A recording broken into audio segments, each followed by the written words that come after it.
So now we're going to dive into the world of using digital audio in Max. Have Max synthesize and process sound.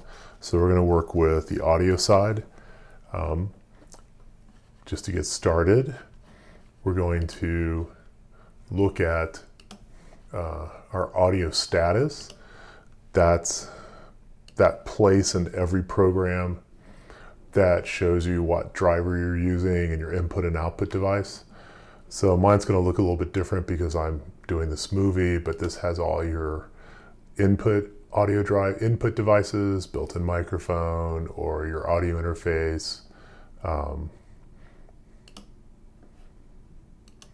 it has your output, and it'll have all your choices. Sample rate, your input, output vector, and signal vector. This affects your latency, how many samples need to be written to the buffer.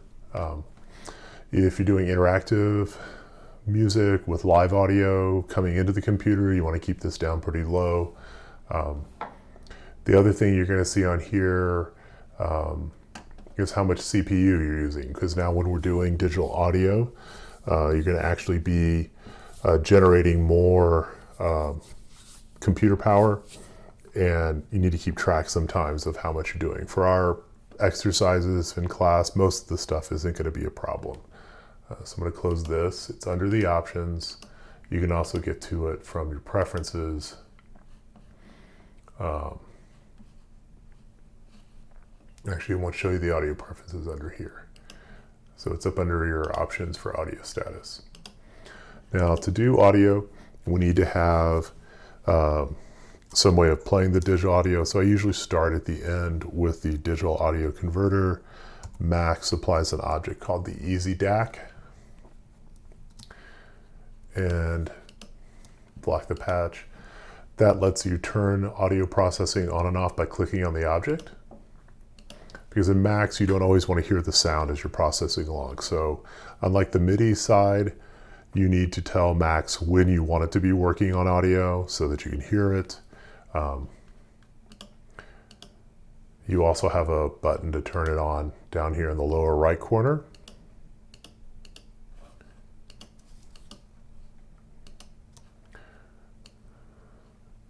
Then I'm going to pull this down.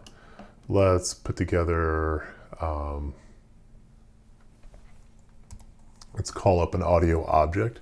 So I saw this a little bit. The EasyDAC converted it to something graphic, but let's create a sawtooth wave object. So a saw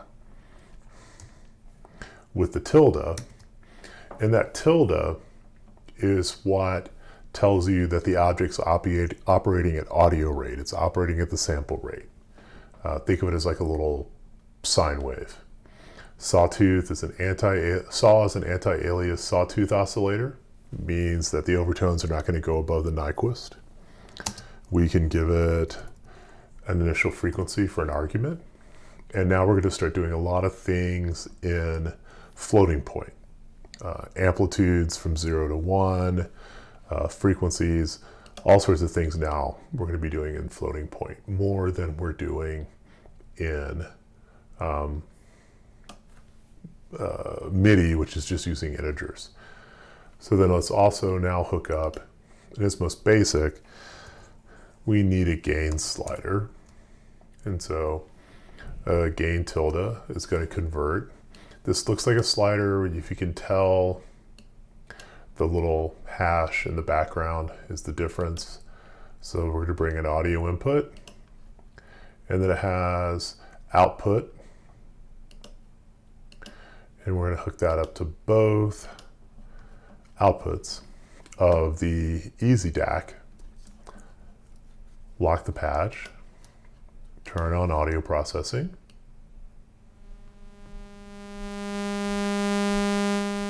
and as I bring up the slider, you can hear the sawtooth wave.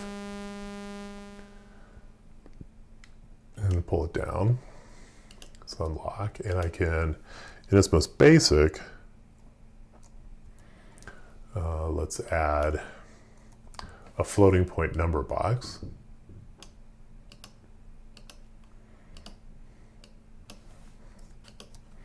because now I can control frequency. It's my sawtooth.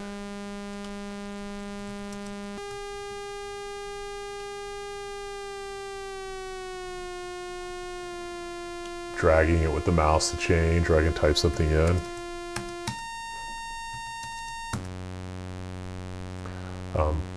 And so I have frequency control and I have some amplitude control. And this is kind of a basic thing. I'm going to change this a little bit. Lock. Actually, I'll leave this. I'll show you one other thing. And then I'll separate out and start a new video. Notice the patch cords coming from my audio objects are striped yellow and black. That shows you that audio is passing through this patch cord. The output of the floating point number is just a standard gray patch cord, but the sawtooth is putting out audio, the gain slider is putting out audio. I'm setting it to left and right of the DAC. And if you go up here into debug menu, probing allows you a way of testing your patch by holding your mouse over a patch cord, and you can see that there's amplitude signal passing through. You get a little pop-up meter. If you want to see that there's a meter, see the audio all the time, you can add meters. There's a couple.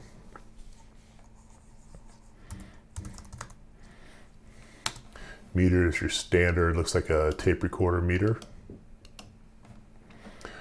Output of an oscillator is always going to be at 1, full amplitude. These can be resized, vertical, horizontal, really thick. Down here, I'm going to put different type. Another common one you might use is level meter. So kind of analog. Let's go back in.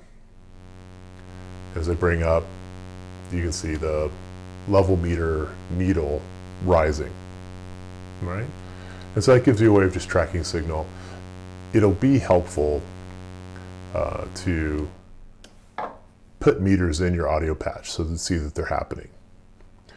This jitters a little bit, which isn't really what's happening. It's kind of the actual peak amplitude at any moment. This gives you a more steady output. Let's